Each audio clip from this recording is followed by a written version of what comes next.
tão histórica pelas quais os judeus passaram, o cara negar um Estado para eles é algo também que chega a soar criminoso. A questão fundamental é como esse Estado foi consolidado. É como, principalmente a Inglaterra, num primeiro momento, comandando aquela região, direciona as coisas, e posteriormente, como a recém-criada Organização das Nações Unidas vai levar esse processo adiante. Então tu tem a questão fundamental, galera, Israel-Palestina, é que tu tem assim, ó, um conflito de interesses. Cada povo com a sua história, com a sua trajetória, suas contribuições, mas cada um com sua liberdade. Não tem como o cara entrar e dizer, em 45 minutos eu vou dar Israel-Palestina. Mentiu ou é muito ingênuo. Não tem como. Eu tô falando de uma história milenar. O povo judeu tem suas verdades e tem seus equívocos. O povo palestino tem suas verdades e seus equívocos. Agora, se tu me perguntar, mas em geral o povo palestino ali ele vai ser mais ressaltado pelo que só sim, porque é um desequilíbrio de forças, né? E aí convenhamos, tem que ser muito cego para negar isso. Israel é uma potência, tu entende? Ali dentro daquela região, todo mundo praticamente quer, mesmo que oficialmente, né? O Egito, primeiro a reconhecer. A gente sabe muito bem que dentro das lideranças egípcias ali tem cara que contesta a existência do Estado de Israel. Então, existe um desequilíbrio. Israel é uma potência militar. A maior parte da população palestina vive na pobreza, tu entende? Então, quando a gente enaltece muitas vezes ou coloca pontos assim, tipo, coitado do palestino. Cara, quando rola um bombardeio, é só tu ver os números.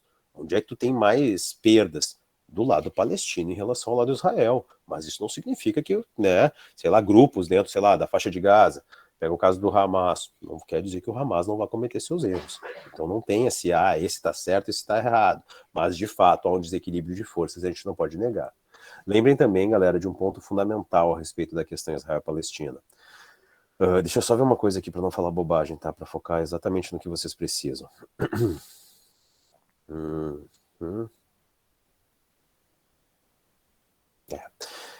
Só assim, ó, datas fundamentais. Em 1947 não é a data que vai ser cobrada, tá? Mas é dentro desse raciocínio que vai estar a resposta para vocês.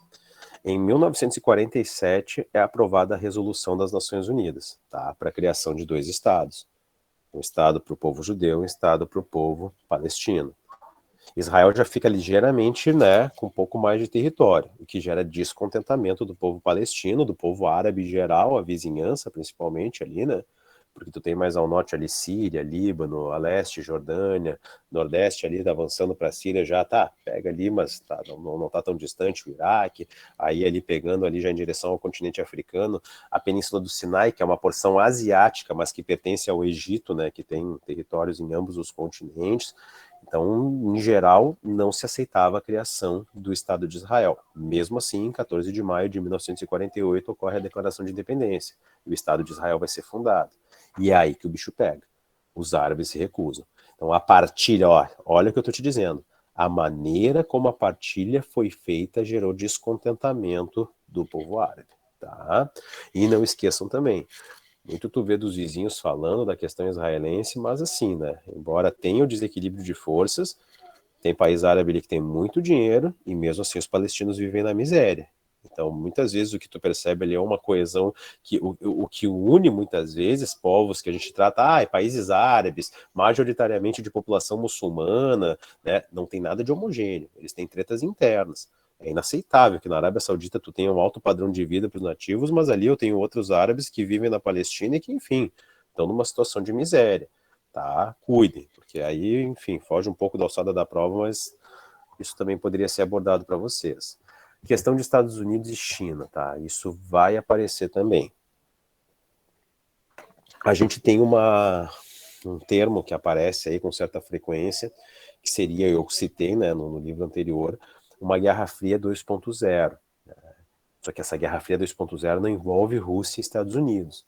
Embora a Rússia tenha seu posicionamento e nesse momento seja mais pró-China e as tretas continuem ocorrendo, e assim, não tira os ursos para bobos que eles não são otários. Diante desse cenário de sanções ali, olha, tomam medidas que a qualquer momento levam a Europa por buraco. A Europa, querendo ou não, se colocou numa situação de dependência em relação aos combustíveis russos. Mas isso é outra história. A questão fundamental para a prova de vocês, tá? Que vocês vão ter que ficar de olho, é essa Guerra Fria 2.0, que, como a Guerra Fria não é um conflito direto, A Guerra Fria 1.0 tradicional, União Soviética e Estados Unidos. Essa Guerra Fria ela é, acima de tudo, uma guerra comercial, uma guerra econômica. Não há possibilidade, no momento, de embate direto. Eu vejo que eles estão tentando se sacanear, mas é extremamente arriscado para ambas as potências tu ter um conflito militar com o poderio bélico que ambas têm. Ainda mais entre uma Rússia em cena, uma Inglaterra, uma França, acabou. O planeta está fudido. Então, assim, ó, fundamental é que a gente tenha como base que essa guerra comercial é Estados Unidos e China e que entra em cena também conceitos da geografia, que é a divisão internacional do trabalho. A DIT, lembra? Que é o papel que cada país ocupa na economia mundial. E assim, ó, gurizada, a China ela conseguiu uma proeza, querendo ou não. De novo, sem lado bom e lado ruim. Mas a proeza chinesa é que eles inverteram a DIT. Em geral, o país pobre exporta matéria-prima, exporta mão de obra. A China hoje, na relação comercial com os Estados Unidos, ela exporta para os Estados Unidos manufaturas e importa bens ligados ao setor primário.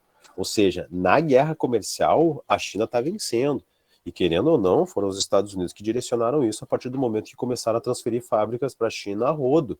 Fábricas transferidas não, fábricas chinesas que produzem para empresas estadunidenses. E aí os chineses começaram a desenvolver know-how, aprimorar seu produto, Nossa Senhora.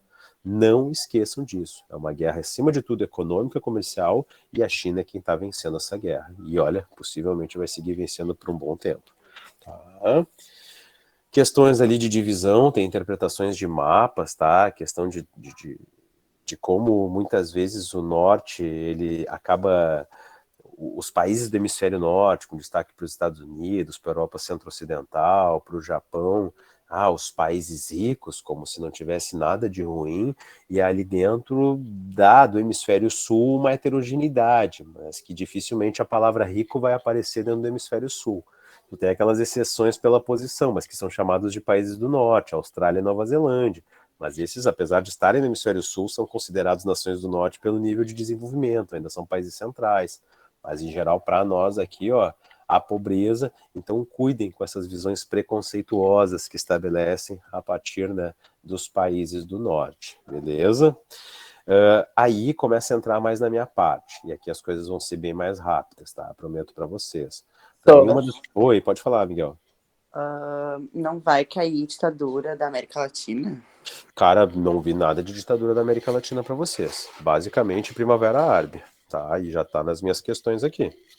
Tá bom. Não é porque caiu na primeira quinzenal, daí eu Não, aqui pensei deixa que eu até dar fosse. só mais uma olhada, Miguel, para não estar falando bobagem, porque é basicamente isso que eu comentei. Primavera Árabe, Guerra Fria, Israel-Palestina.